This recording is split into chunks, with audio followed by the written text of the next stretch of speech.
সর্বস্তরের নাগরিক বৃন্দদের কাছে আবেদন জানাচ্ছেন, আপনারা কোথাও জলযুক্তি দেবেন না।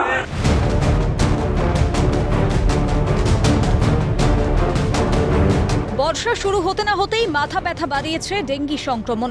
লাফিয়ে লাফিয়ে বাড়ছে আক্রান্তের সংখ্যা। বিভিন্ন জেলার পাশাপাশি ডেঙ্গি রুখতে তৎপর বনগাঁ পুরসভাও। শনিবার পুরসভার তরফে একটি র্যালির আয়োজন করা হয়। বিভিন্ন ওয়ার্ডে ঘুরে ঘুরে সচেতন করা হয় ওয়ার্ডবাসীকে। পুরসভার সামনে দিয়ে র্যালি শুরু হয় এবং থানার মোড় ঘুরে মতিগঞ্জ ১ নম্বর গেটে শেষ হয়।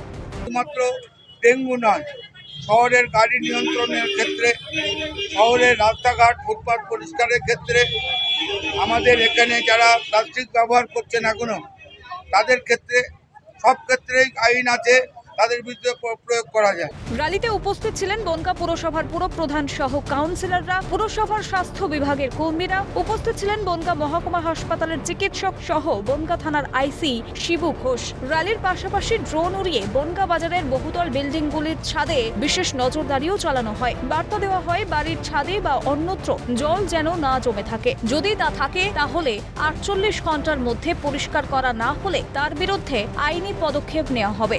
এবারও আমরা মানুষকে সচেতন করছি। এর মধ্যে ২-৩টে র্যালি হয়ে গেছে বনগাঁ প্রশাসনকে নিয়ে, আমাদের চেয়ারম্যান উদ্যোগ নিয়ে, কাউন্সিলরদেরকে নিয়ে, স্বাস্থ্য বিভাগ সবাইকে নিয়ে এই র্যালি ২-৩টে হয়ে গেল ইতিমধ্যে। আমরা চাইছি যে বনগাঁর মানুষ সচেতন হোক, বনগাঁ পৌরসভার মানুষ সচেতন হোক। জ্যোতির্ময় চক্রবর্তীর রিপোর্ট, ক্যালকাটা নিউজ।